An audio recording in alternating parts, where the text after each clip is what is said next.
Welcome to the PCS पाठशाला। बिहार दरोगा भर्ती 1275 पदों के लिए हम लोग एडुटेरिया का वॉल्यूम 1 का सेट नंबर 8 देख रहे हैं। इससे पहले हम लोग 7 देख चुके हैं। अगर नहीं देखे हैं तो चैनल पर जाकर देख लें। और चलिए इस तरह से हम लोग सेट नंबर 8 देखना शुरू करते हैं। इस तरह से हम लोग क्वेश्चन पहला देखते हैं। पहला क्वेश्चन है निम्नलिखित में से भारतीय संविधान का कौन सा अनुच्छेद आकस्मिक अधिकतम निधि से संबंधित है। तो इसका संबंध जो है आर्टिकल 267 से है। इस तरह से ऑप्शन डी सही हो जाएगा। जैसे भारत की आकस्मिक अधिनियम 1950 द्वारा इसका गठन किया गया था। चलिए आगे बढ़ते हैं, अगला क्वेश्चन देखते हैं। अगला क्वेश्चन निम्नलिखित में से किस आयोग समिति की सिफारिश पर भारत में अंतर्राज्यीय परिषद की स्थापना की गई थी। तो ये जो किया गया था सरकारिया आयोग द्वारा किया गया था। इस तरह से ऑप्शन डी सही हो जाएगा। सरकारिया आयोग का गठन हुआ था 1990 में। इस तरह सही ऑप्शन इसका डी हो जाएगा। आगे बढ़ते हैं, अगला क्वेश्चन देखते हैं। अगला क्वेश्चन है कौन से संविधान संशोधन अधिनियम द्वारा मतदान की आयु को 21 वर्ष से घटाकर 18 वर्ष कर दिया गया था। तो ये था 61वां संविधान संशोधन अधिनियम 1989 था। इस तरह से ऑप्शन इसका सी सही हो जाएगा। आगे बढ़ते हैं, अगला क्वेश्चन देखते हैं। निम्नलिखित में से कौन सा शब्द भारतीय संविधान के प्रस्तावना में उल्लेखित नहीं है। तो उल्लेखित नहीं है संघीय जो है सकी उल्लेखित नहीं है। बाकी अखंडता, लोकतंत्रात्मक, पंथ निरपेक्ष और प्रभुत्व संपन्न और बंधुता आदि शब्द और लोकतांत्रिक गणराज्य ये सभी शामिल हैं। इस तरह से आगे बढ़ते हैं, अगला क्वेश्चन देखते हैं। भारतीय संविधान के अंतर्गत निम्नलिखित में से कौन सा मौलिक कर्तव्य नहीं है। तो इसका जो सही उत्तर हो जाएगा वो हो जाएगा आम चुनावों में मतदान करना, ये शामिल नहीं है। बाकी अन्य जो ऑप्शन है वैज्ञानिक दृष्टिकोण से भावना का विकास जो कि बिल्कुल ये मौलिक कर्तव्य में शामिल है। सार्वजनिक संपत्ति की सुरक्षा ये भी शामिल है। संविधान का पालन करना, इसके आदर्शों का सम्मान करना जो कि शामिल है। इस तरह से आगे बढ़ते हैं, अगला क्वेश्चन देखते हैं। अगला क्वेश्चन है लोक लेखा समिति समीक्षा करती है तो किसका समीक्षा करती है ये पूछ रहा है। तो ये समीक्षा करती है नियंत्रक एवं महालेखा परीक्षक के प्रतिवेदन को करता है। इस तरह से ऑप्शन ए सही हो जाएगा। आगे बढ़ते हैं, अगला क्वेश्चन देखते हैं। अगला क्वेश्चन है निम्नलिखित तथ्यों पर ध्यान दीजिए। जो कि पहला कथन है भारत के प्रथम मुख्य निर्वाचन आयुक्त सुकुमार सेन थे जो कि बिल्कुल सही है। और भारत की पहली महिला मुख्य निर्वाचन आयुक्त बीएस रामा देवी थी जो कि यह भी बिल्कुल सही है। इस तरह से ऑप्शन इसका सी सही हो जाएगा। दोनों कथन सत्य हैं। आगे बढ़ते हैं, अगला क्वेश्चन देखते हैं। निम्नलिखित राज्यों में से किस राज्य में विधान परिषद नहीं है। तो विधान परिषद नहीं है वो है तमिलनाडु में नहीं है। बाकी तेलंगाना, कर्नाटका, आंध्र प्रदेश, बिहार, कर्नाटक, महाराष्ट्र ये सब और यूपी इन सभी में शामिल हैं। इस तरह से आगे बढ़ते हैं और अगला क्वेश्चन को देखते हैं। अगला क्वेश्चन है निम्नलिखित में से कौन सा हिंदुस्तान रिपब्लिक एसोसिएशन के संस्थापक सदस्यों में से एक थे। तो वो थे, इसका जो सही उत्तर हो जाएगा वो हो जाएगा राम प्रसाद बिस्मिल्ला। इस तरह से ऑप्शन इसका ए सही हो जाएगा। राम प्रसाद बिस्मिल्ला थे। और देख लेते हैं और कौन कौन क्या थे। जैसे हिंदुस्तान रिपब्लिक एसोसिएशन की स्थापना हुई थी 1924 में। आगे बढ़ते हैं, अगला क्वेश्चन देखते हैं। अगला क्वेश्चन है पुर्तगाली में अगला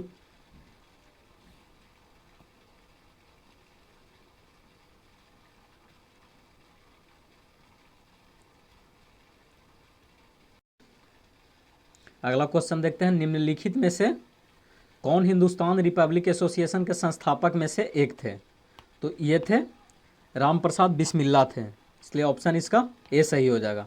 जैसे हिंदुस्तान रिपब्लिक एसोसिएशन की स्थापना 1924 में हुआ था। इनके साथ और सदस्य जो थे वो थे राम प्रसाद बिस्मिल्ला थे, जोगेंद्र चंद्र चटर्जी थे और चंद्रशेखर आज़ाद शामिल थे। जबकि सचिंद्र सन्याल जो थे अध्यक्ष थे। इस तरह से हम लोग आगे बढ़ते हैं और अगला क्वेश्चन देखते हैं। अगला क्वेश्चन है भारत में पुर्तगाली शक्ति का वास्तविक संस्थापक कौन था। तो वास्तविक संस्थापक जो था अल्बुकर्क था। इस तरह से ऑप्शन हम लोग का बी सही हो जाएगा, अल्बुकर्क। आगे बढ़ते हैं और अगला क्वेश्चन देखते हैं।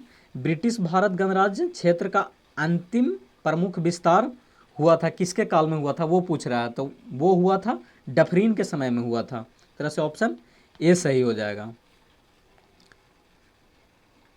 1885 में तृतीय आंग्ल युद्ध हुआ, उसी के बाद 1 जनवरी 1886 को बर्मा को ब्रिटिश भारत में मिला लिया गया। आगे बढ़ते हैं, अगला क्वेश्चन देखते हैं। अगला क्वेश्चन है 1857 के इलाहाबाद विद्रोह का नेता निम्न में से कौन था।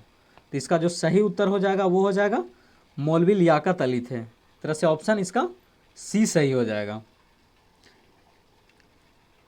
आगे बढ़ते हैं और अगला क्वेश्चन देखते हैं। निम्नलिखित में से किस सत्याग्रह आंदोलन में गांधी जी प्रत्यक्ष रूप से भाग नहीं लिए थे। तो वो भाग नहीं लिए थे, वाइकोम सत्याग्रह में भाग नहीं लिए थे, जो कि वाइकोम सत्याग्रह मंदिर में प्रवेश निषेध से संबंधित था। और राजकोट सत्याग्रह, खेड़ा सत्याग्रह और असहयोग आंदोलन, इन सभी में गांधी जी प्रत्यक्ष रूप से शामिल थे। इस तरह से आगे बढ़ते हैं, अगला क्वेश्चन देखते हैं। अगला क्वेश्चन है सर्वाधिक ऋग्वैदिक सूक्त किस देवता को समर्पित है। तो जो ऐसे कि इंद्र को समर्पित है। इस तरह से ऑप्शन इसका बी सही हो जाएगा। आगे बढ़ते हैं और अगला क्वेश्चन देखते हैं। प्राचीन काल में तीर्थकर शब्द संबंधित थे, तो ये थे जैन धर्म से संबंधित थे। अब जैन धर्म के बारे में कुछ जान लेते हैं। जैसे जैन धर्म में कुल 24 तीर्थकर माने जाते हैं। जैन धर्म के प्रथम तीर्थकर थे जो ऋषभदेव थे, और अंतिम जो तीर्थकर थे वो महावीर स्वामी थे। इस तरह से आगे बढ़ते हैं और अगला क्वेश्चन देखते हैं। अगला क्वेश्चन है निम्न में से कौन से विद्वान कनिष्क के दरबार से संबंधित नहीं थे। तो कनिष्क के दरबार से संबंधित नहीं थे, वो थे पतंजलि। इस तरह से ऑप्शन डी सही हो जाएगा। जबकि अश्वघोष, चरक और नागार्जुन कनिष्क के दरबार से संबंधित थे। आगे बढ़ते हैं और अगला क्वेश्चन देखते हैं। अगला क्वेश्चन क्या है। अगला क्वेश्चन है निम्नलिखित राजवंशों में किसका उल्लेख संगम साहित्य में नहीं है। तो जो नहीं है, कदम्ब को नहीं है। इस तरह से ऑप्शन ए सही हो जाएगा। चोल, चेर, पांड्य सभी संगम साहित्य से संबंधित हैं। आगे बढ़ते हैं, अगला क्वेश्चन देखते हैं। मोहम्मद गौरी को सबसे पहले किसने पराजित किया था। तो वो किया था भीमा द्वितीय ने किया था, 1178 ईस्वी में किया था। इस तरह से ऑप्शन बी सही हो जाएगा। आगे बढ़ते हैं और अगला क्वेश्चन देखते हैं। निम्नलिखित में से किसने प्रसिद्ध कुतुब मीनार के निर्माण में योगदान नहीं दिया है। तो जो कि कुतुब मीनार के निर्माण में नहीं दिया है वो इसका सही उत्तर हो जाएगा गयासुद्दीन तुगलक। जबकि कुतुबुद्दीन ऐबक ने इसकी शुरुआत करवाई, और जो कार्य पूर्ण करवाया इल्तुतमिश ने किया था, और चौथा मंजिल का निर्माण फिरोज शाह तुगलक ने किया था। इस तरह से आगे बढ़ते हैं और अगला क्वेश्चन देखते हैं। अगला क्वेश्चन है कृषकों की सहायता के लिए किस मध्यकालीन भारतीय शासक ने कबूलियत एवं पट्टा की व्यवस्था प्रारंभ की थी। तो जो व्यवस्था प्रारंभ की थी वो थे शेर शाह सूरी। इस तरह से ऑप्शन सी सही हो जाएगा। आगे बढ़ते हैं, अगला क्वेश्चन है निम्नलिखित में से किस शासक ने तीर्थ यात्रा कर समाप्त कर दिया था। तो वो समाप्त किए थे अकबर था। इस तरह से ऑप्शन ए सही हो जाएगा। आगे बढ़ते हैं और अगला क्वेश्चन देखते हैं। विश्व स्वास्थ्य संगठन का मुख्यालय कहाँ है। तो विश्व स्वास्थ्य संगठन का मुख्यालय जेनेवा में है। इसकी स्थापना अगर पूछे तो 7 अप्रैल 1948 को हुआ है, और WHO के जो टोटल सदस्य हैं 194 देश हैं। इस तरह से आगे बढ़ते हैं और अगला क्वेश्चन देखते हैं। भारत का स्टैचू ऑफ यूनिटी किस राज्य में स्थित है। तो ये स्थित है गुजरात में, जो कि इसकी मूर्ति की अगर ऊंचाई पूछा जाए तो 182 मीटर है। आगे बढ़ते हैं, इसी में देख लेते हैं इस मूर्ति के शिल्पकार जो हुए रामवी सुतार हुए। इस तरह से आगे बढ़ते हैं और अगला क्वेश्चन देखते हैं। अगला क्वेश्चन है बुकर पुरस्कार जीतने वाली पहली भारतीय महिला कौन है। तो बुकर पुरस्कार जीतने वाली है अरुंधति राय है। इस तरह से ऑप्शन इसका सी सही हो जाएगा। इनको 1997 ईस्वी में मिला था। इस तरह से हम लोग आगे बढ़ते हैं और आगे देखते हैं अगला क्वेश्चन क्या है। विश्व मरुस्थल और सूखा रोकथाम दिवस किस दिन को मनाया जाता है? तो ये मनाया जाता है 17 जून को मनाया जाता है। और देख लेते हैं, जैसे 22 अप्रैल को पृथ्वी दिवस मनाया जाता है, 5 जून को विश्व पर्यावरण दिवस मनाया जाता है। और देख लेते हैं हम लोग, जैसे 22 मई को अंतर्राष्ट्रीय जैव विविधता दिवस मनाया जाता है। इस तरह से आगे बढ़ते हैं और अगला क्वेश्चन देखते हैं। अंतर्राष्ट्रीय परमाणु ऊर्जा एजेंसी की स्थापना किस वर्ष किया गया था? तो इसकी स्थापना 1957 में किया गया था। इस तरह से ऑप्शन इसका डी सही हो जाएगा। आगे बढ़ते हैं और अगला क्वेश्चन देखते हैं। अगला क्वेश्चन है, वारली लोक चित्रकारी किस राज्य की लोक कला का एक रूप है? तो इसका जो सही उत्तर हो जाएगा वो हो जाएगा महाराष्ट्र। इस तरह से ऑप्शन ए सही हो जाएगा। आगे बढ़ते हैं और अगला क्वेश्चन देखते हैं। अगला क्वेश्चन है, भारत के पहले सफल परमाणु परीक्षण का कोड क्या था? तो इसका जो कोड था वो था स्माइलिंग बुद्धा था। और दूसरा क्या अगर पूछेगा तो दूसरा का था ऑपरेशन शक्ति। इस तरह से आगे बढ़ते हैं और अगला क्वेश्चन देखते हैं। अगला क्वेश्चन, निम्नलिखित में से कौन एक राज्य दंडकारण्य क्षेत्र का भाग नहीं है? तो ये भाग नहीं है, कर्नाटक नहीं है। इस तरह से ऑप्शन सी इसका सही उत्तर हो जाएगा। आगे बढ़ते हैं, अगला क्वेश्चन देखते हैं। भारत में पहली बार वन महोत्सव कब मनाया गया था? तो पहली बार वन महोत्सव मनाया गया था 1950 में मनाया गया था। इस तरह से ऑप्शन ए सही हो जाएगा। आगे बढ़ते हैं, निम्नलिखित में से कौन सी दूध देने वाली गाय की एक देसी नस्ल है? तो इसका जो सही उत्तर है लाल सिंधी हो जाएगा। Option B. अगला क्वेश्चन है, विश्व मरुस्थलीय और सूखा रोकथाम दिवस किस दिन को मनाया जाता है? तो इसका जो सही उत्तर हो जाएगा वो हो जाएगा ऑप्शन सी, 17 जून को मनाया जाता है। आगे बढ़ते हैं और अगला क्वेश्चन देखते हैं। अंतर्राष्ट्रीय परमाणु ऊर्जा एजेंसी की स्थापना किस वर्ष की गई थी? तो इसका जो सही उत्तर हो जाएगा 1997 में किया गया था। इस तरह से आगे बढ़ते हैं और अगला क्वेश्चन देखते हैं। वारली लोक चित्रकारी किस राज्य की लोक कला का एक रूप है? तो इसका जो सही उत्तर हो जाएगा वो हो जाएगा महाराष्ट्र। इस तरह से ऑप्शन ए सही हो जाएगा। आगे बढ़ते हैं और अगला क्वेश्चन देखते हैं। भारत के पहले सफल परमाणु परीक्षण का कोड क्या था? तो इसका कोड था स्माइलिंग बुद्धा था। अगर दूसरा अगर पूछेगा तो दूसरा का था ऑपरेशन शक्ति। इस तरह से आगे बढ़ते हैं और अगला क्वेश्चन देखते हैं। निम्नलिखित में से कौन एक राज्य दंडकारण्य क्षेत्र का भाग नहीं है? तो ये नहीं है, कर्नाटक नहीं है दंडकारण्य क्षेत्र का भाग। आगे बढ़ते हैं और अगला क्वेश्चन देखते हैं। भारत में पहली बार वन महोत्सव कब मनाई गई थी? तो ये मनाई गई थी 1950 में मनाई गई थी। आगे बढ़ते हैं और अगला क्वेश्चन देखते हैं। निम्नलिखित में से कौन सी दूध देने वाली गाय की एक देसी नस्ल है? तो ये जो देसी नस्ल है वो लाल सिंधी नस्ल है। आगे बढ़ते हैं और अगला क्वेश्चन देखते हैं। अगला क्वेश्चन है, भारत का प्रथम राष्ट्रीय सामुद्रिक पार्क स्थित है? तो ये स्थित है कच्छ की खाड़ी में स्थित है। इस तरह से ऑप्शन ए इसका सही उत्तर हो जाएगा। आगे बढ़ते हैं और अगला क्वेश्चन देखते हैं। राष्ट्रमंडल खेल 2022 में स्वर्ण पदक जीतने वाली जेरेमी लालरिनुंगा का संबंध किस खेल से है? तो इसका जो संबंध है वो संबंध है भारोत्तोलन से। इस तरह से ऑप्शन सी इसका सही उत्तर हो जाएगा। आगे बढ़ते हैं और अगला क्वेश्चन देखते हैं। अगला क्वेश्चन है, यूएस ओपन 2022 पुरुष एकल का खिताब किस खिलाड़ी ने जीता है? तो ये जीता है कार्लोस अल्कराज ने जीता है। इस तरह से ऑप्शन डी इसका सही उत्तर हो जाएगा। आगे बढ़ते हैं, अगला क्वेश्चन देखते हैं। स्वच्छ सर्वेक्षण रिपोर्ट 2022 के अनुसार इंदौर को लगातार छठे वर्ष सबसे स्वच्छ घोषित किया गया। दूसरे और तीसरे स्थान पर किस शहर को स्वच्छ घोषित किया गया है? तो इसका जो सही उत्तर हो जाएगा वो हो जाएगा सूरत और नवी मुंबई। इस तरह से इसका ऑप्शन ए सही हो जाएगा। आगे बढ़ते हैं, अगला क्वेश्चन देखते हैं। इंटरपोल महासभा की बैठक 2022 में कहाँ आयोजित किया गया है? तो इसका जो आयोजन किया गया है नई दिल्ली में किया गया है। ये 90वां था। इससे पहले भारत में 1997 में हुआ था।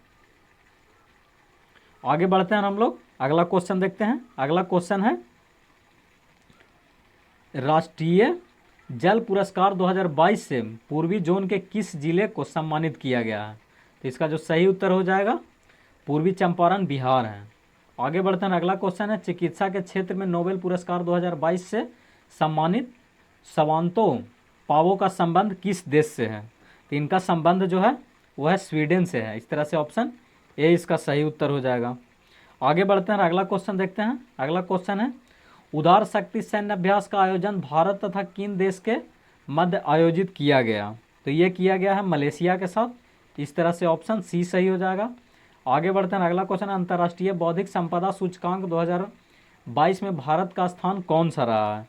तो भारत का स्थान 43वां रहा है, जबकि फर्स्ट पे रहा है यूएसए। आगे बढ़ते हैं, अगला क्वेश्चन देखते हैं लीव नो वन बिहाइंड विषय के साथ 2022 में निम्नलिखित में से कौन सा दिवस मनाया गया? तो मनाएगा विश्व खाद्य दिवस मनाया गया। इस तरह से ऑप्शन डी सही हो जाएगा। विश्व खाद्य दिवस प्रतिवर्ष 16 अक्टूबर को मनाया जाता है। आगे बढ़ते हैं और अगला क्वेश्चन देखते हैं सालबुग वेटलैंड रिजर्व किस राज्य केंद्र शासित प्रदेश में स्थित है? तो ये स्थित है जम्मू कश्मीर में स्थित है। इस तरह से ऑप्शन सी सही हो जाएगा। इसे अगस्त 2022 में भारत के 75वें आर्द्र भूमि के रूप में घोषित किया गया है। आगे बढ़ते हैं और अगला क्वेश्चन देखते हैं। अगला क्वेश्चन है भारत सरकार ने 200 करोड़ वैक्सीन डोज का लक्ष्य कब प्राप्त किया है? तो वो किया है 17 जुलाई 2022 को किया है। आगे बढ़ते हैं और अगला क्वेश्चन देखते हैं वित्त वर्ष 2022-23 में कितने रोपवे परियोजना का शुरुआत करने की घोषणा किया गया है? तो इसका सही उत्तर हो जाएगा 8 किया गया है। आगे बढ़ते हैं और अगला क्वेश्चन देखते हैं तमिलनाडु सरकार ने किसके जन्मदिन को समानता दिवस के रूप में मनाने की घोषणा किया गया है? तो इसका सही उत्तर हो जाएगा डॉक्टर BR अम्बेडकर हुए। इनका जन्म 14 अप्रैल को होता है, जो कि इसी दिन को घोषित किया गया है समानता दिवस के रूप में तमिलनाडु सरकार द्वारा। आगे बढ़ते हैं, अगला क्वेश्चन देखते हैं 23वां SCO शिखर सम्मेलन की मेजबानी वर्ष 2023 में किस देश के द्वारा किया गया है? तो इसका सही उत्तर हो जाएगा वो हो जाएगा भारत द्वारा किया गया है। अगर 2022 में अगर पूछे तो उज्बेकिस्तान द्वारा किया गया है और वर्तमान में SCO में 9 देश हैं। आगे बढ़ते हैं और अगला क्वेश्चन देखते हैं। अगला क्वेश्चन है युवा 2.0 योजना की शुरुआत किस मंत्रालय द्वारा किया गया है? तो इसका सही उत्तर हो जाएगा शिक्षा मंत्रालय द्वारा किया गया है। इस तरह से ऑप्शन ए सही हो जाएगा। आगे बढ़ते हैं और अगला क्वेश्चन देखते हैं द इंडियन स्टोरी पुस्तक के लेखक कौन हुए? तो इनका जो लेखक हुए बिमल जलाल हुए। इस तरह से ऑप्शन सी सही हो जाएगा। आगे बढ़ते हैं और अगला क्वेश्चन है भारत की खारे पानी से जलने वाली लालटेन का शुभारंभ किया गया है, इसका नाम क्या रखा गया? तो इसका नाम रोशनी रखा गया है। इस तरह से ऑप्शन इसका डी सही हो जाएगा, जो कि ये समुद्री जल से जलता है। आगे बढ़ते हैं और अगला क्वेश्चन देखते हैं। अगला क्वेश्चन है निम्नलिखित उत्पाद में उड़ीसा का कौन सा प्रथम स्थान नहीं है? तो ये कोयला का नहीं है, क्योंकि कोयला का छत्तीसगढ़ प्रथम सर्वाधिक उत्पादन करता है। इस तरह से लौह अयस्क, बॉक्साइड और क्रोमियम का अग्रणी राज्य है उड़ीसा। आगे बढ़ते हैं और अगला क्वेश्चन देखते हैं वन स्थिति रिपोर्ट 2021 के अनुसार भारत का वृक्षावरण प्रतिशत कितना है? तो इसका जो सही उत्तर हो जाएगा वो हो जाएगा 2.91% है। इस तरह से ऑप्शन सी सही हो जाएगा। आगे बढ़ते हैं, अगला क्वेश्चन है सुभाष चंद्र बोस आपदा प्रबंधन पुरस्कार 2022 हेतु व्यक्तिगत श्रेणी में किसे चुना गया है? तो जो चुना गया है विनोद वर्मा को चुना गया है। इस तरह से ऑप्शन बी सही हो जाएगा, विनोद वर्मा को चुना गया है। जबकि संस्थागत श्रेणी में गुजरात को चुना गया है। इस तरह से आगे बढ़ते हैं और अगला क्वेश्चन देखते हैं हाल ही में जारी रिपोर्ट के अनुसार बिहार में गरीबी का प्रतिशत क्या है? तो इसका जो सही उत्तर हो जाएगा वो हो जाएगा ऑप्शन बी 91.91% है। इस तरह से 20 का सही उत्तर हो जाएगा। आगे बढ़ते हैं और अगला क्वेश्चन देखते हैं। अगला क्वेश्चन है ICC T20 वर्ल्ड कप 2022 का विजेता कौन सा देश है? तो ये विजेता जो देश है वो है इंग्लैंड। इस तरह से आगे बढ़ते हैं और अगला क्वेश्चन देखते हैं। अगला क्वेश्चन है निम्नलिखित में से किसे संयुक्त राष्ट्र के जलवायु प्रमुख के रूप में चुना गया है? तो साइमन स्टिलिन को चुना गया है। इस तरह से ऑप्शन बी सही हो जाएगा। आगे बढ़ते हैं और अगला क्वेश्चन देखते हैं। अंतर्राष्ट्रीय पर्वत दिवस मनाया जाता है। तो अंतर्राष्ट्रीय पर्वत दिवस मनाया जाता है 11 दिसंबर को मनाया जाता है। आगे बढ़ते हैं। मेजर ध्यानचंद खेल रत्न अवार्ड 2022 से किसे सम्मानित किया गया है? तो सम्मानित किया गया है शरद कमल अचंता को। इस तरह से ऑप्शन सी सही हो जाएगा। आगे बढ़ते हैं और अगला क्वेश्चन है पिंडार निम्नलिखित में से किसकी सहायक नदी है? तो पिंडार जो है से कि अलकनंदा की सहायक नदी है। इस तरह से ऑप्शन बी सही हो जाएगा। पिंडार एक हिमाद्री नदी है। अलकनंदा एवं पिंडार का संगम कर्णप्रयाग में होता है, जबकि अलकनंदा एवं भागीरथी का संगम रुद्रप्रयाग में होता है। इस तरह से आगे बढ़ते हैं और अगला क्वेश्चन देखते हैं। अगला क्वेश्चन है केंद्रीय मृदा संरक्षण बोर्ड का गठन किस वर्ष किया गया था? तो ये किया गया था 1953 में किया गया था। इस तरह से ऑप्शन सी सही हो जाएगा। आगे बढ़ते हैं और अगला क्वेश्चन देखते हैं। अगला क्वेश्चन है प्रमुख एल्युमिनियम कंपनी नाल्को की स्थापना किस देश के सहयोग से किया गया है? नाल्को की स्थापना फ्रांस के सहयोग से किया गया है और बाल्को का रूस के सहयोग से किया गया है और माल्को का इटली से किया गया है और वेदांता जर्मनी के द्वारा किया गया है और हिंडाल्को जो हुआ वो यूएसए से किया गया है। आगे बढ़ते हैं। अगला क्वेश्चन है भारत की जलीय समुद्री सीमा के साथ कितने देश जुड़े हुए हैं? तो ये जुड़े हुए हैं 7 देश हुए। इस तरह से ऑप्शन जो सही हो जाएगा ऑप्शन सी सही हो जाएगा। जैसे पाकिस्तान हो गया, मालदीव हो गया, श्रीलंका हो गया, बांग्लादेश हो गया, म्यांमार हो गया, थाईलैंड और इंडोनेशिया। इस तरह से आगे बढ़ते हैं और अगला क्वेश्चन देखते हैं। अगला क्वेश्चन है ग्रीनलैंड द्वीप स्थित है। ग्रीनलैंड द्वीप जो स्थित है आर्कटिक महासागर में स्थित है। इस तरह से ऑप्शन सी सही हो जाएगा। और देख लेते हैं जैसे बोर्नियो हिंद महासागर में है और मेडागास्कर भी हिंद महासागर में है और न्यू गिनी प्रशांत महासागर में है। आगे बढ़ते हैं और अगला क्वेश्चन देखते हैं। शिमला, मसूरी, मनाली आदि किस हिमालय का भाग है? तो ये जो है लघु हिमालय का भाग है। यहीं पर अल्पाइन चारागाह भी मिलते हैं आपको। तरह से आगे बढ़ते हैं। अगला क्वेश्चन है भारत तथा म्यांमार को कौन सा दर्रा जोड़ता है? तो भारत और म्यांमार को तुजू दर्रा जोड़ता है। तुजू दर्रा स्थित है मणिपुर में। इस तरह से आगे बढ़ते हैं और अगला क्वेश्चन देखते हैं। राकापोसी पर्वत कहाँ स्थित है? तो राकापोसी पर्वत पाकिस्तान में स्थित है। इस तरह से ऑप्शन बी इसका सही हो जाएगा। जैसे माउंट एवरेस्ट हो गया नेपाल में, नंदा देवी हो गया भारत में तथा नामचा बर्मा चीन में हो गया। इस तरह से आगे बढ़ते हैं। निम्नलिखित में से कौन सा अपवर्तनांक का मात्रक है? तो इसका जो सही उत्तर है वो इसमें दिया नहीं गया है, चूँकि अपवर्तनांक का मात्रक होता ही नहीं है।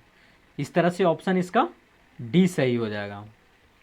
आगे बढ़ते हैं और अगला क्वेश्चन है वोल्ट मीटर का उपयोग किसके मापने के लिए किया जाता है? तो वोल्ट मीटर का जो उपयोग है वो किया जाता है विभवांतर को मापने के लिए। इस तरह से ऑप्शन सी सही हो जाएगा। आगे बढ़ते हैं और अगला क्वेश्चन है किसी गतिशील वस्तु की गतिज ऊर्जा किस पर निर्भर करती है?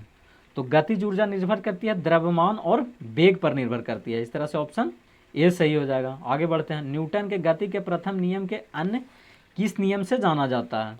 तो न्यूटन के गति के प्रथम नियम के अनुसार जड़त्व का नियम को जानते हैं। और देख लेते हैं जैसे न्यूटन के 3 नियम हुए, तो प्रथम नियम को जड़त्व के नियम द्वारा जानते हैं, जबकि द्वितीय नियम को संवेग का नियम भी जानते हैं और तृतीय नियम को क्रिया के प्रति विपरीत प्रतिक्रिया को भी जानते हैं। इस तरह से आगे बढ़ते हैं और अगला क्वेश्चन देखते हैं।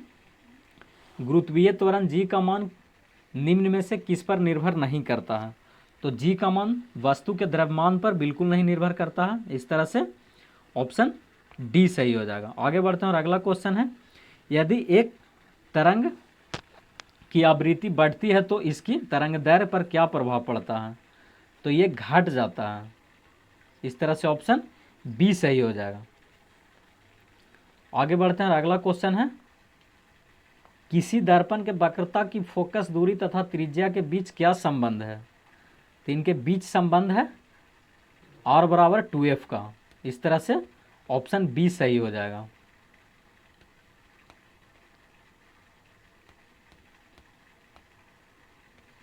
आगे बढ़ते हैं, अगला क्वेश्चन है, किसी माध्यम में प्रकाश किरणों के झुकाव को क्या कहा जाता है, तो प्रकाश किरणों के झुकाव को अपवर्तन कहा जाता है। इस तरह से ऑप्शन सी सही हो जाएगा।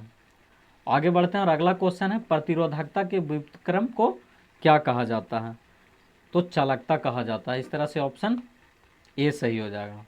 आगे बढ़ते हैं और अगला क्वेश्चन है, किस वैज्ञानिक ने यह सुझाव दिया था कि तत्वों के प्रतीकों को तत्व के नाम से एक या दो अक्षरों से बनाया जा सकता है, तो दिया था बर्जीलियस ने दिया था। इस तरह से ऑप्शन ए इसका सही हो जाएगा।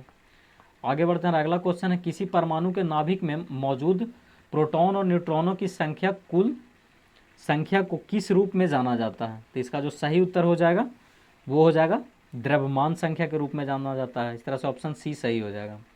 आगे बढ़ते हैं, ग्रेफाइट परमाणु में संयोजित इलेक्ट्रॉन की संख्या कितनी होती है, तो इसमें 4 संख्या होती है। इस तरह से ऑप्शन इसका सी सही हो जाएगा। आगे बढ़ते हैं, अगला क्वेश्चन है, विसरण के संबंध में निम्नलिखित में से कौन सा कथन सत्य नहीं है। हम लोग देख लेते हैं कथन को। तो इसमें जो कथन सत्य नहीं है वो इसका पहला ही सही हो जाएगा, गैसों के विसरण की दर उनके आयतन पर निर्भर करती है, जो कि गलत हो जाएगा।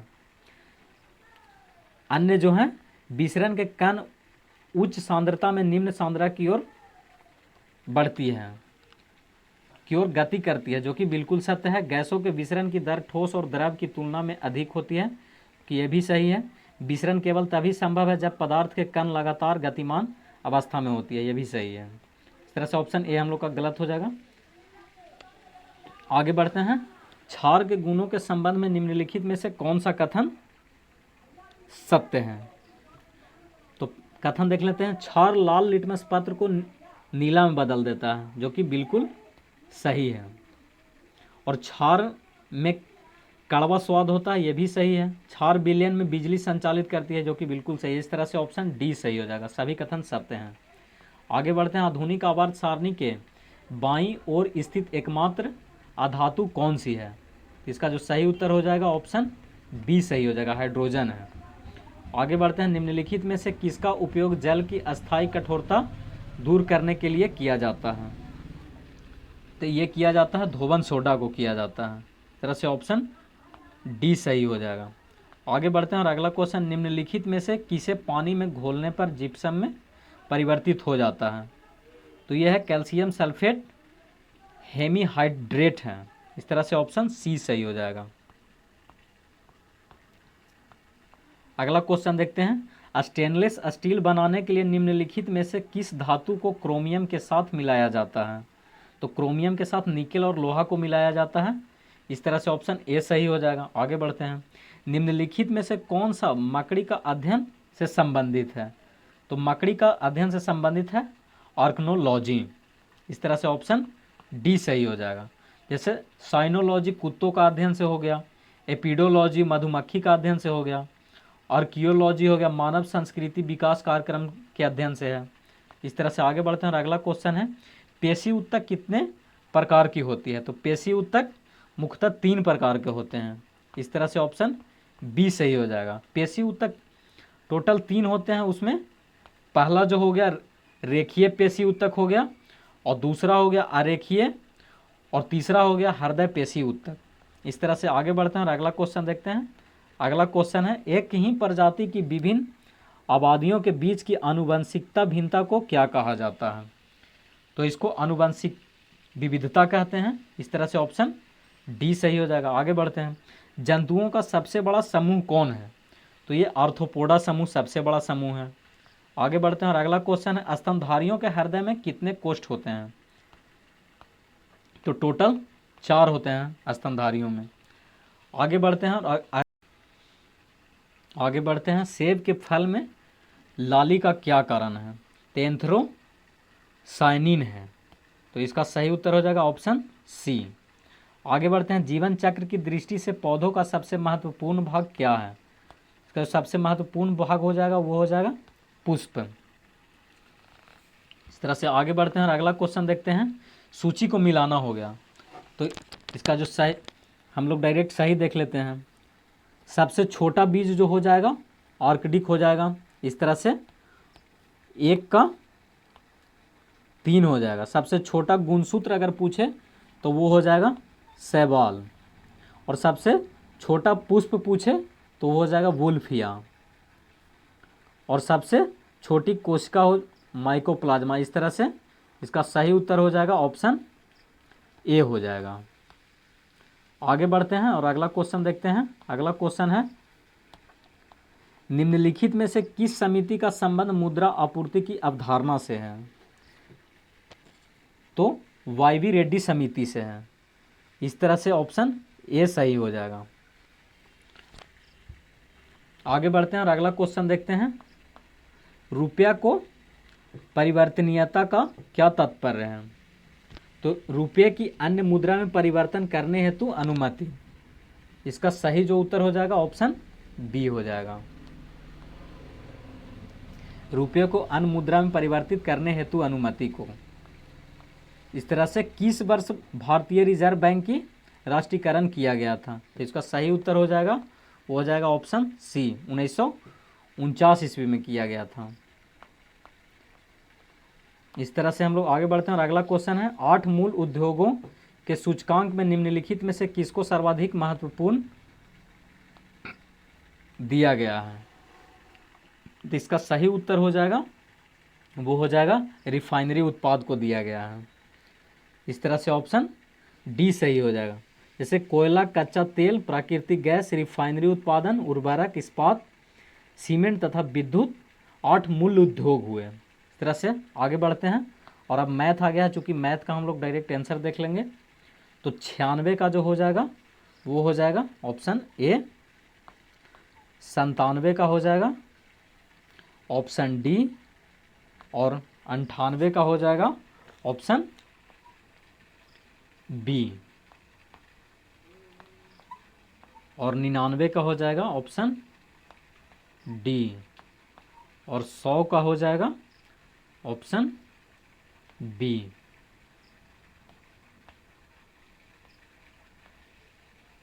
चैनल पर नए हैं तो चैनल को ज़रूर सब्सक्राइब कर लीजिए।